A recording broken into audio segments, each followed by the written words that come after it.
Welcome to Unstoppable Real Estate Investing Wealth. My name is Billy Alvaro, aka the Unstoppable VA, former billion-dollar mortgage banker, gone bankrupt, turned professional real estate investor.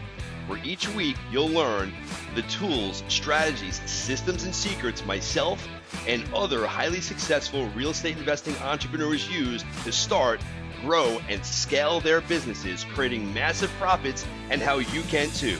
And we'll teach you how to put those profits to work so you no longer have to. Get ready to finally experience financial freedom and generational wealth. Now let's get started. Boom! What is going on, guys? This is Billy Alvaro, the Unstoppable BA, and you're listening to Unstoppable REI Wealth. I really do appreciate you tuning in this week to listen to what I have to say. Before I begin, I just want to tell you a bunch of the tools that I have utilized and my guests have utilized. You can find them all in one beautiful little location called billysecrets.com. You go there, the marketing systems we use, the software we use for the marketing to run a real estate investing business, the lists on where we buy them, the marketing pieces, radio, TV, advertising, anything you need to start, grow, and scale your real estate investing business. I'm putting all in one spot so I don't have to answer 100 emails a week on who you use for this and where do you go for that. So it's all there. Utilize it. It's a great resource. Deal Machine is on there. A bunch of softwares that you could use. Deal Machine, by the way, is a piece of software that you could utilize to find vacant houses, skip trace people vacant houses, send them out marketing pieces. My whole team uses it. We use it, and we do approximately about 8 to 10 deals a year from the Deal Machine software. Go to my links inside there and you get either a discount or a free month. I can't remember exactly what it is. Also, PropStream is on there. PropStream is really good for building your list and for running comparables anywhere in the United States. If you're virtual wholesaling, PropStream is a must. Go to Billy Secrets, click on that link, and you're going to get a special gift with that as well. Now, if you want to partner up with me, a little infomercial here. If you want to partner up, do JV deals, borrow money, lend money, anything that has to do with doing business with Billy Alvaro, go to billyalvaro.com. Fill out the information on there and see if we are a good fit to do business. And lastly, my private lenders have been making a shit ton of money with us. Very little to no risk. They've been getting paid out every single month, every single quarter, and every single year. If you're somebody that wants to get into the real estate investing space, but you don't want to go out there and find and flip properties or wholesale, and you have money to invest, I created a 52-page white paper, 6 videos that explain to you the alternative asset class, which is mortgage notes, how to invest in it, what you need to do, what documents you should have, how you can protect yourself, no cost, no obligation. If you go to lowriskmaxreturns.com, on there you'll see a quick video of me.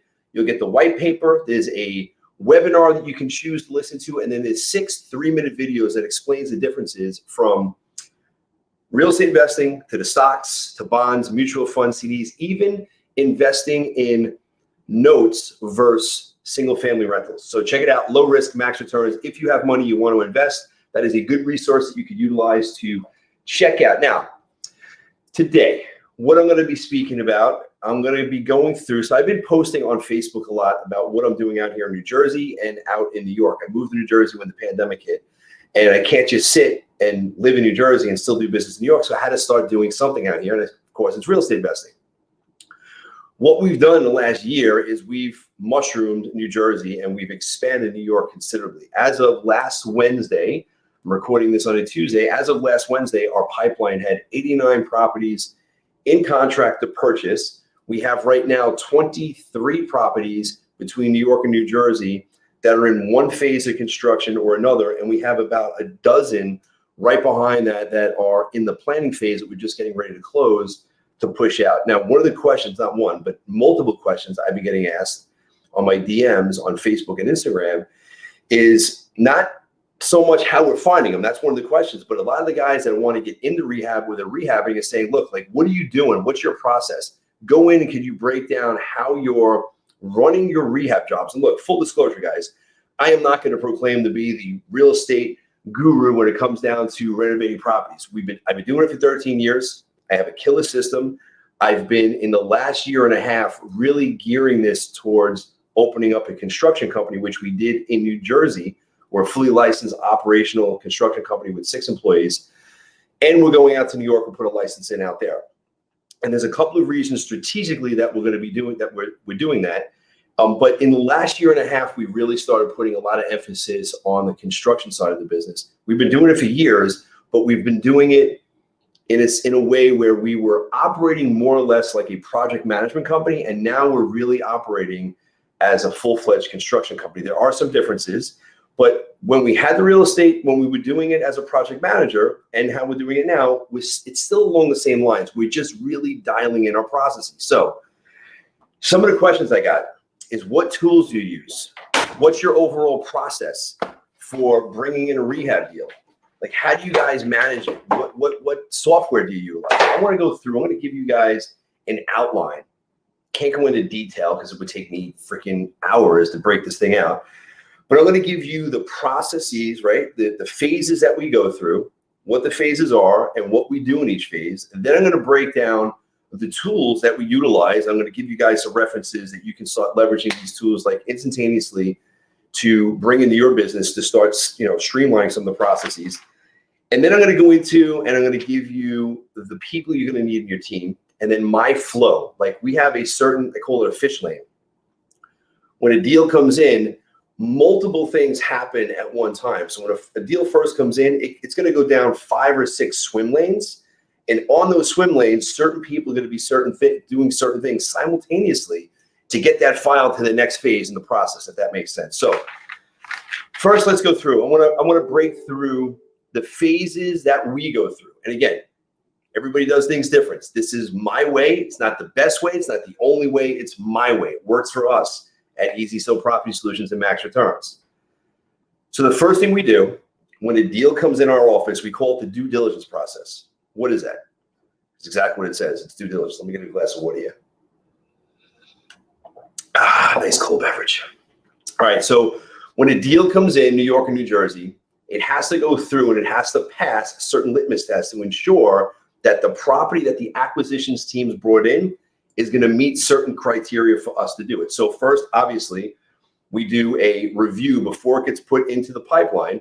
The sales manager in our company does an ARV review, reviews that in detail, looks at all the pictures and looks at the comps and the pictures rather, to see what the rehab is going to be like. Once it passes him, if he has 3 comps, it's in the area, it meets a certain threshold, it automatically gets pushed through. And then when it's in the back pipeline, the rehab manager goes through and he has to verify the information that's in the system regarding the rehab. If on the front end, there's a questionable deal, we don't have 3 comps, or it's kind of like a pink elephant for the area, it just doesn't fit, or it's, larger square footage, the acquisitions manager is going to flag that file.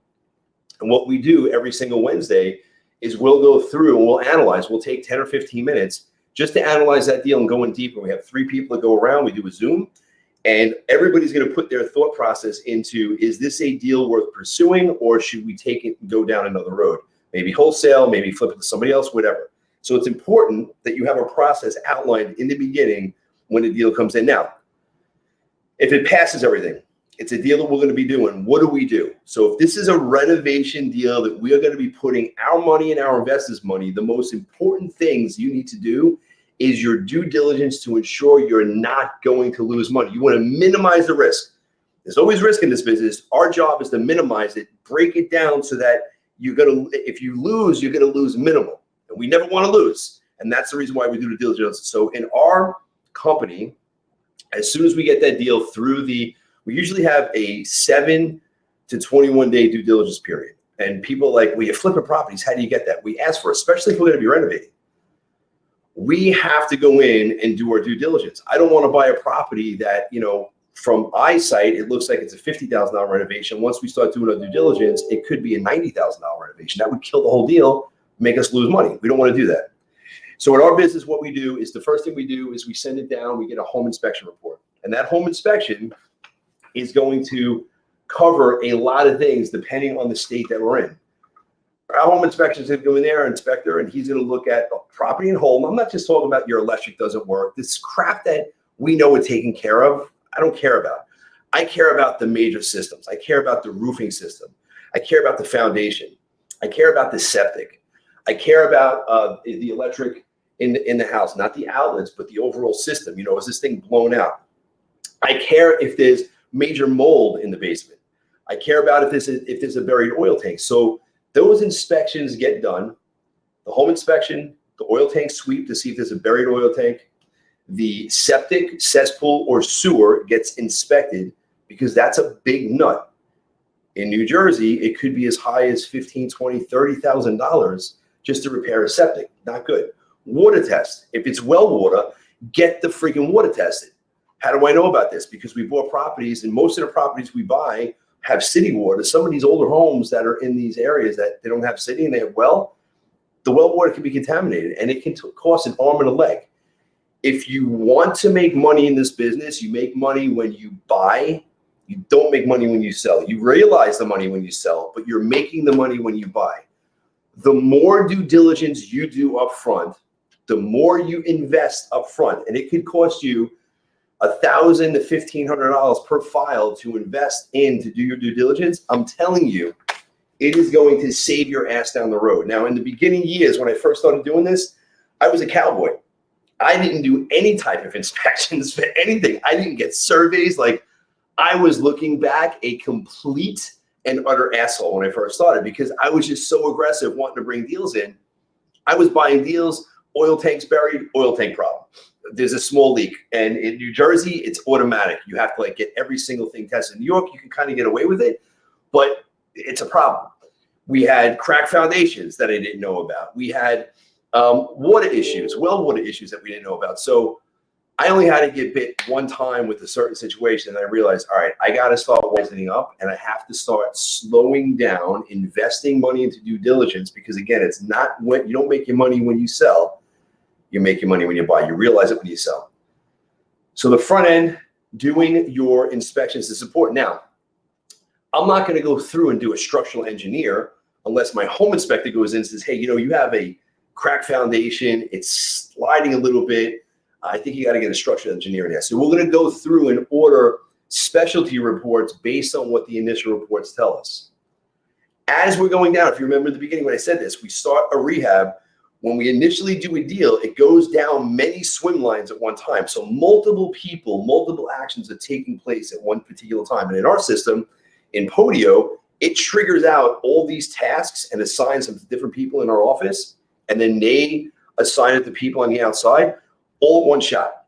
So the next thing that happens simultaneously as these inspections are getting ordered and done, automatically we're going through and we're looking at either an open report, which is an open public records report, or a FOIL request. And what this is going to do is it's going to tell us on these properties up front, does it have the proper CFOs? What kind of violations are on the property? And this is important. I'll go into the violation piece. I'll go into it now.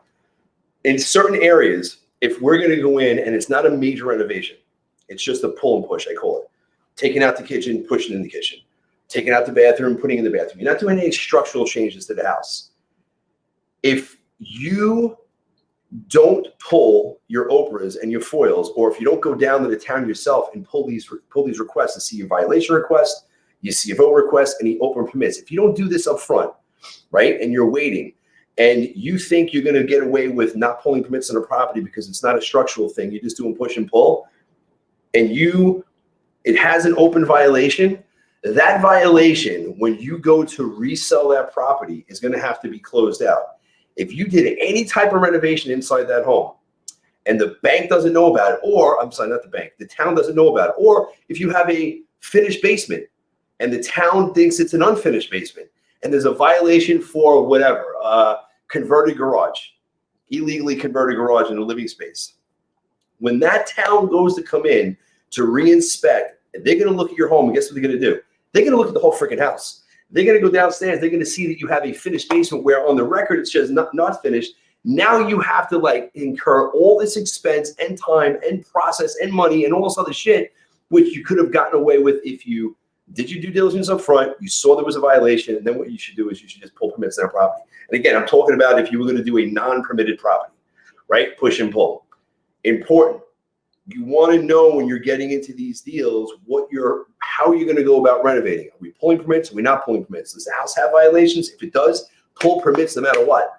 Get that shit, fixed up. All right, so you're in the due diligence process. You got all your home inspections. You get all your violation reports, your OPRs, your C of O certs, your permit certs, your permit inspections rather. You're going to go through and check the zoning on the property, make sure it's zoned the right way. You want to make sure that everything inside that home has a CO. Like if there's a second edition and you pull your C of O cert and it says 1-story home, you should have your red light should be going off and be like, all right, this is a problem here. It's not a problem. It's you there's a problem. So now you could actually renegotiate with the seller up front if he or she was projecting this house to be a 2-story home and it's really a 1-story. So you have to, the point of this whole thing is you have to do your inspection process and due diligence, and you got to get that stuff done up front so you could either renegotiate or back out of the deal. Very important. Okay, the next phase, as you've gone through this, now you've gone through and it looks like, okay, this is a deal that we've addressed some of the issues, and now we're going to be able to go through to the second phase. Now, the second phase is the planning phase, right? So in our company, this is what happens. As soon as it passes the last couple of phases I told you about, the inspections, the zoning, the OPRAs, all that crap, pitches were taken and uploaded into Dropbox, all that's done. Now we're into the planning phase. So simultaneously what goes on is if we're going to pull permits, we get a full-blown set of plans. We have an architect that goes out to their property. They take the as-is plans, the floor plan, and then from there they come in and they go through a couple of other steps with us, which we'll talk about in a second. If it's not a permitted property, if the architect if you're not going to get permits, then you don't need a full-fledged architect. You just need somebody, this is what we do. We need somebody that goes to go out to the house to take the as-is drawings of the property. Doesn't need to be an architect. Somebody just does floor plans, relatively inexpensive, $300, $400, $500, well worth it.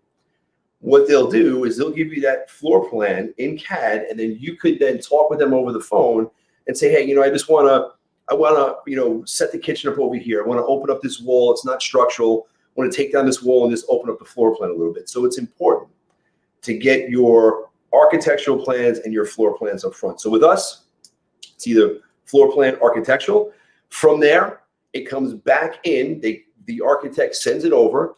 We give him some ideas of how we want the structure laid out. We bring in our designer, right? We have somebody who actually does design on the team for both New York and New Jersey. They never have to go out there to Nicole. She never has to go out and look at these properties.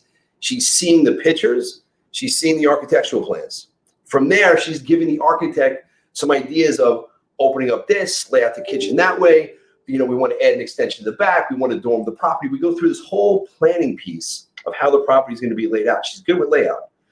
When that gets done, as that's happening, another process is happening in our office. We have the home engineer's report and all these due diligence reports that came in, and they go over to a specialist. And this person's job, his sole reason to come on to work with us in the business is to draft the scope of work on the property. So he'll talk with our team. He'll get the home inspection report and everything that's wrong with the property. He'll get from us the level of rehab that we're looking to do. Okay, this is the, kind of roundabout what we're trying to do with the property. And then he'll create when I say detailed, he will create a detailed line by line scope of work that you can give to your project manager or your contractor or your subs, and they can bid out the property. So with us, it's like a 4-page scope. It's broken down by demo, by your trades, electric, plumbing, HVAC, general contracting. He has everything written out. He then sends that over to the architect who builds all that stuff into your architectural plans. So our architectural plans are like killer. Like we have everything inside it. Now you have your floor plans and or your architectural plans, depending if you're getting permits or not. You have a complete scope of work, right? What's the next thing? You have your layout and your designs. You have these 3 different people that are in your business that are helping you put together everything. And so let me ask you this, pricing. What's it going to run for architectural plans? Well, if you're going to get permitted, anywhere from $25,000 to $5,000, depending on the size of the house. If it's non-permitted, you're just going to get floor plans anywhere from $300 to $500, maybe $600, depending on the square footage. Scopes of work, you can get scopes of work done by a pro for $200 to $300. You don't need to do your own scope of work. You don't even have to have if you're really busy the way we are, we can't even have our project manager do the scope of work. We've broken it out into swim lanes. Scopes of work get done by one guy. Takeoffs, the material list gets done by somebody else. And then the project management side of the business gets done by the project manager. He or she is just responsible for managing the projects, bringing in the subs, and making sure and orchestrating that everybody's doing their job.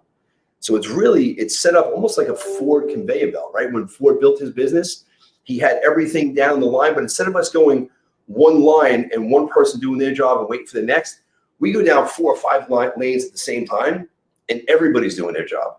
So it gets to the finish line a hell of a lot quicker, if that makes sense. All right, so we have your land design, then we do takeoffs. So a takeoff is really just a fancy name for your materials. Once you have your scope of work, you have your architectural plans, and you have your designer we have a design layout person for the house, and then we have a designer with our design boards that we pick out all the finishing touches inside here. When that's done, we have somebody that does all the takeoffs. They break out specifically how much material you need for framing, for sheetrock, for paint, for floor, for tile, for trim, your doors, your windows. Everything is taken off. And then from there, we have somebody that actually goes out and bids that material list to get us the absolute lowest possible rate on a material. Now, right now, that position is actually being done by 4 different people, myself and Nicole and Tommy. We're all doing it because there's not one person responsible because we have to fill that role. But once we get that person in, that's what they're going to be responsible for. And that job is going to pay for itself. And we're going to pay per job. We're not going to have a person on salary. It's going to be a per job process. Okay, out of breath again.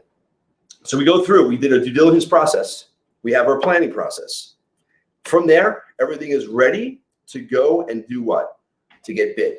So now we go through a bidding process. Now, depending on how you run your business, and this whole process, again, it works for us. You might have to do things differently depending on where you're at in your business. But for us right now with the bidding process, we're taking it. We have our own construction team in New Jersey. And then we have we're right now in New York, we're not licensed. So we're still like project managing the teams out in New York. So in New Jersey, we get the planning process is done. We have all of our packages in. Before we're getting ready to close, we're still in the process of getting this all done. We don't even own the property yet. Now we take the scopes, we take the blueprints, and we start sending them out to the vendors that we have that are going to be working on the job. Who are they? Well, if you're going to have one contractor, one general contractor, you're just going to send it to him. But you have to realize if you only have one guy that you're going to be sending your scope to, that you're hoping to run your job, you're going to pay more money than if you sub out the job yourself. Even if you're not a licensed contractor, if you sub it out at least to the 4 main trades or 5 main trades, and you manage those 5, you'll save some money. If you sub it out just to the contractor himself, and you're relying on him to get the plumber, to get the HVAC guy, to get the electrician, to get the landscaper, to get the driveway guy. If you're having your contract to do all that, I'm telling you, you're paying 10, 15, 20, 25% more, maybe 30% more than you really should if you were going to do this yourself. Now, if you're not a contractor, you could then, instead of having one guy, you could have your carpenter who's going to do mostly everything with the exception of HVAC, plumbing, electric, and landscaping, right? So you go to your main guy for all your main shit, and then you sub everything else out yourself so he doesn't add in his 10, 15, or 20%, right? So that's where you're acting more like a project manager, almost like your own, your own contractor type guy, but you're going to act as your own project manager, start subbing this shit out. Now, the way we do it, we bid out. We have our own internal guys, 6 guys in our team. We kind of know how much we pay per day for all 6. We know how many man hours it's going to take for us to do that job. So we kind of figure that part out. Then we look at all the subs, HVAC, plumbing, and electric, and landscape. We take the package, we send it out to them. We then say, look, we got this job. We want you to bid on it. Everything is in there. We give them, when I say a complete package, it is an absolute line-by-line breakdown complete package. You'll go back and forth a few times. You'll negotiate with these guys. You'll get them locked in. The key thing, you want to have them on the hook. You want to have them to get their contract, your contract signed right when they accept this job and they give you a good number, and you want to get all the permits completed, because the day you close, you want to be able to take, and that's the next phase, permitting. You want to be able to take that whole permit package, your own, your contractors, your plumbers, your HVAC guy, your electric guy, bring them down to the town. Ask the town if you can get a demo permit, because generally a lot of these towns will allow you to get a demo permit like within a day or two. Get your containers over at the property, do the demo at least. Get the place demoed out, so the day you get your permits completed, you can go in and start working. So that's the way we do it up front. That's our planning process. I'm going to stop at that point, right? Just when we get the permits in, because the whole entire back end piece is another animal that it's going to take me hours to go over. But we have our due diligence process, our planning process, our bidding process, and permits, and then we're ready to go, right? So now I want to go over the next piece here. Is I want to go over the tools that we utilize. So what tools are we using to get our shit done? So the first thing is the software, right? That's one of the questions we get a lot. Who in the hell are you using your software? So with us, 20, 25, 26 properties in there at one time doing the renovations. And these are not small, I shouldn't say that. Every once in a while, we have a $5 or $10 or $15,000 renovation. Majority is $70, $80, $90, $100,000. In some cases, over $2. So with us, we use Build-A-Trend, right? Overkill for some people. We checked out a lot of these different systems that are out there. What I love about Build-A-Trend is that it's mobile, right? Every single person has this on their cell phone, whether they're a sub or they work for your company full time. Everybody has the app on their phone. The other thing I love about it is you can build out your packages and you can hit rehab permitted, and you can have every single step of the rehab process drawn out with timelines, and it automatically populates. And then once you assign your contractor for that particular trade, it auto assigns him or her, or usually him, all those tasks. It's insane. Other thing I love about it is all of our receipts, all of our purchase orders, everything we buy or we pay a bill for, click the receipt, press it to the property. It automatically captures everything in Build-A-Trend. And then at the end of the week, we just compare that to QuickBooks to make sure that the bookkeeper is allocating the right way. My contractors up front, my team members up front are allocating the receipts the right way. So it's a checks and balance. We also have this is great. We have an every single night daily log, a check-in. We created this little template. Every day, contractors, subs that are there, they take a picture of the work they did. They write up any issues. They take all the pictures, 8, 9, 10, 12 pictures of what they've done. They hit send, and it automatically sends it to myself and a couple of my teammates over here. And everything is like systematized. It's the sickest system I've ever had. Build-A-Trend is, in my experience, it's been very good. Not cheap. It's running us a couple $100 a month, but well worth it. And we're just, by the way, scratching the surface with it. We just got Build-A-Trend in not even 9 months ago. So it's a work in progress. But just like the real estate investment business, where we've systematized the shit out of it, we're going to take this software, Build-A-Trend, and systematize the shit out of it. Okay. That's the software, that's the main, that's the hub, that's the piece we're utilizing. So you have to find something that is going to work for you. If not Build-A-Trend, what is it? Because you need to have a software system that's going to help you run things. Even if it's just an Excel spreadsheet or a Google Docs, you have to have something. Google Docs with Dropbox. You need a process that you're going to utilize. When we first got into this business, we were using Dropbox and literally paper. With everything was in paper form. Now all of our contracts are online. Everything is done, signed electronically. So whatever you have to do to get started, wherever you're at, if you're in the start, grow, or scale part of your business, you just need to get organized. And then depending on where you're at, you can scale this thing. Now we're at the scale process with this, and we're at Build-A-Trend. Some of the other tools we utilize. So like we sub out all of our jobs out here in New Jersey. We sub out our roofing and our siding, right? So I'm not going to have my guys go up on the roof and start doing it. They could. It's not what they do. They don't do this on a daily basis. So we sub it out. Now, one of the things I realized, not that people, I don't want to say that people are, they're not, how do I put it? They're not being real, or that they're trying to steal from you. but sometimes they're not 100% honest. And I found in the past that I'll ask for a bid on a roof or siding, and they'll come back and say it's 30 squares, and I find out it's only 25 squares. And I'm not talking about with the overage. I'm talking it's 25 squares. They're charging me for labor 30, and they're charging me for material 30. And so I started looking at this. I said, there has to be a way that I could make sure that these guys, I want to keep them honest. So part of our system, part of the planning phase up front, which I wanted to get into right now, when we're in the layout and design, we have a person on our team. They go through, if it's a roofing and siding job, they utilize one of these two softwares. They utilize, we use on the daily, it's called eagleview.com. And the other one is called skyviewestimator.com. So EagleView for us, you put the address of the property into the system. It's like anywhere from $65 to $89. It's minimal for what it's going to save you.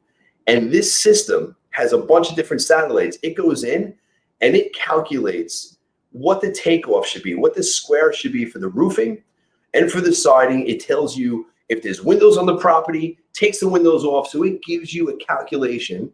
And then it tells you if you want to buy exactly where it's at, here it is. If you want to have 5% overage, 10% overage, 50% overage, it tells you the squares you can do. So for a $65 to $89 investment, you're hiring roofers and siders. And even if you're friends with them and you've known these guys for years, just to keep them honest and on the same page, it's good to know how many squares it really is, right? So utilize that. When we get that report, we have somebody that's going to do roofing and siding for us. We say, hey, here's the actual squares of the property. We had it done. We had the takeoffs done. Just go out there, take a look. Let us know what you think, and give us the pricing for labor only. Rip and install.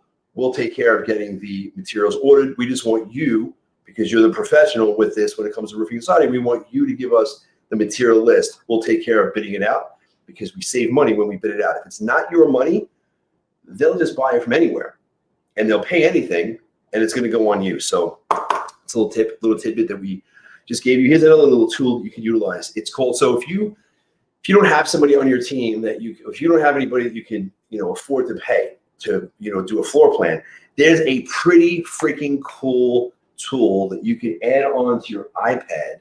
And this little piece, it's called Canvas. This little thing, if you put it in your iPad, you walk into a house, you can scan your house as a 3D image, and it automatically takes that 3D image and puts it into a CAD software. That's the software that architects utilize to, manipulate the houses. It tells you how big a wall is and square footage and all this other crap. And it automatically dials in and pushes it into the CAD, where if you can give that to somebody for a few bucks to manipulate. By the way, you can go online and you can hire somebody from another country for $50. And if you give them the CAD, the file, that's going to cost you maybe $30 to get from this company. By the way, the company is called Canvas.io. Canvas.io. It is a killer tool if you're trying to get things done on the cheap and you want to get floor plans done. For a few bucks, you do that. You send that plan, you get somebody from Upwork.com who knows how to actually do CAD, and you could have a call with them over the phone, and that could be your personal person to actually do floor plans with you. Again, not as an architect, somebody who's just going to give you some ideas to do a different layout design on the cheap, like on the cheap. No excuses, guys. You can get this shit done. All right, last thing. Now, let me see if I have any more tools here. No, I did those three. Those are the three main tools that we utilize. There's a shit more, but those are the three main ones that you guys started. Right now, the next thing I want to give you, and it's going to be the final thing, it is the teammates. Like, who are the people that you're going to have to leverage in your different phases? I'm going to go through who they are, and I basically said I just want to recap, right? So you have your home inspectors. You're going to have somebody who does your regular home inspection. You're going to have somebody who does your septic and sewer inspection. Very important, especially out here in New Jersey. A lot of the sewer lines are like infiltrated with roots and it doesn't flush the right way. So you want to get those scoped out. You want to get somebody who's going to test your water. Very important. You want to have these people on standby so when you need them, you can just call them up. Somebody also who does a tank sweep. Now in New York, I never had to do this. Never did a tank sweep. In New Jersey, it's a big thing. Like, you have to know if there is a buried oil tank there, even if it's abandoned and they're on gas. If there's a buried oil tank, it's like automatic red flag mandate.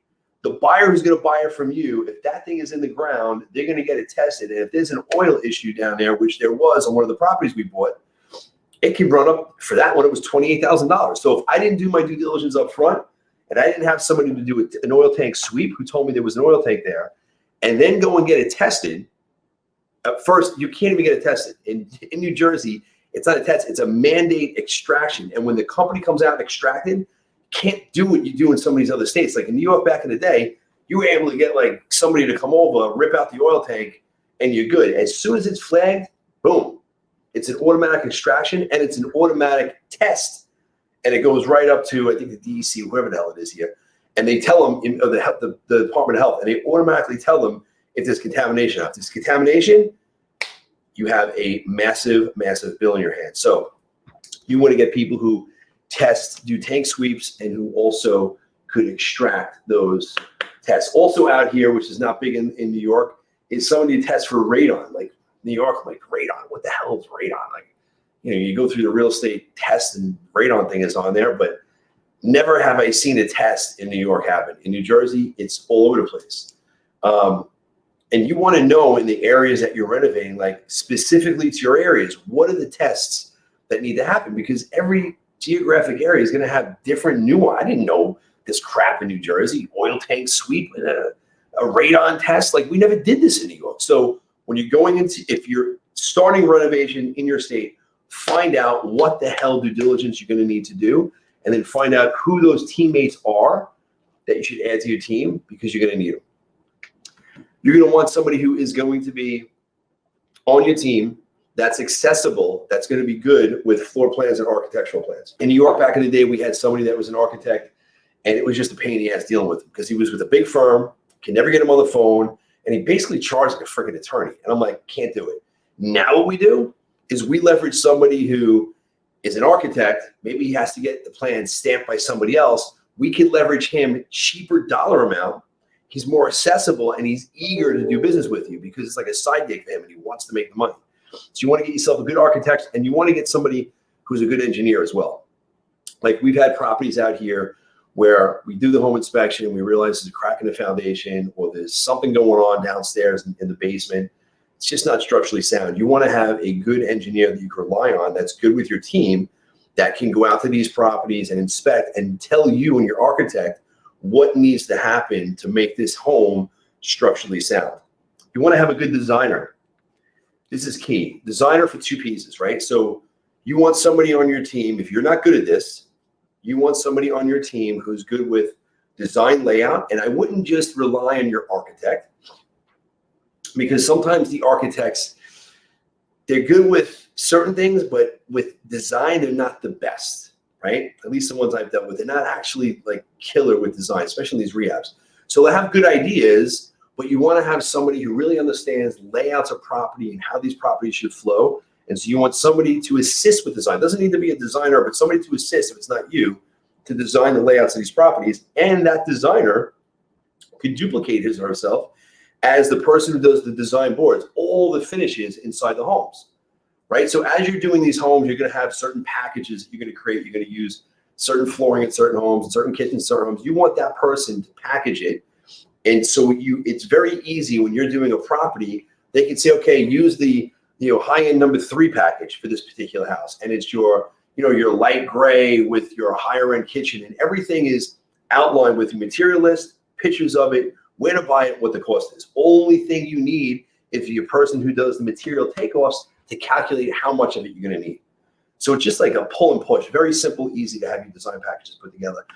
And then, of course, your contractors, you're going to need across the board your GC, your HVAC guy, your roofer / slider, a plumber, and an electrician.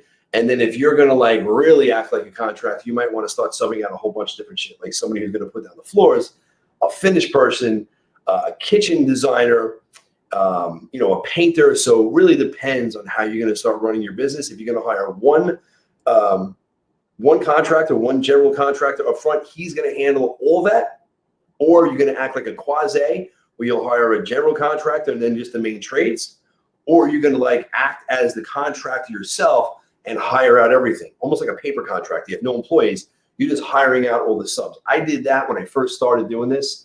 And I got to tell you, without having a team like I have now, I was doing it all myself, and it was torture. I was working my ass off because every house I had, 12, 13 different subs, and I didn't have a designer. I didn't have the right architect. I didn't have a project manager.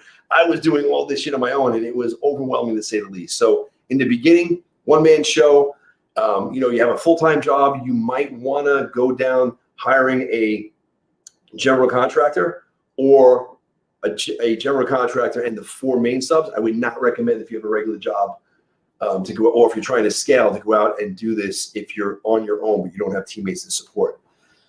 And then what else? What else do we have here? Do you want to have somebody on our team? We have somebody who does our scopes of work, as I mentioned. We have somebody who does our material list. We have a project manager, which if you saw one of my videos, New Jersey, the guy just lost it, went crazy, and just we didn't go crazy. He just kind of like imploded. He couldn't handle all the stress. And I actually was dribbling out, so I wasn't giving him hardly anything. And the guy just kind of imploded. And that goes to show you that he came in. I'm doing like a little side talk right here. He came in and he circumvented my usual process for hiring because he came in a different way for a different position. And I went against everything that I teach and everything that I know and everything that I implement. I circumvented my own system. And because of me doing that, I ended up hiring the wrong guy. He lasted 5 weeks and quit. Shame on me. And we'll never do that again. So project manager is in. And then you want to have somebody, if you're really scaling specifically orders your materials. And then, of course, your design boards and your package. And that is the front end of how we are getting our properties through the funnel to get them rehab ready. This is just a quick 40-minute discussion of how we're doing it. I hope you guys took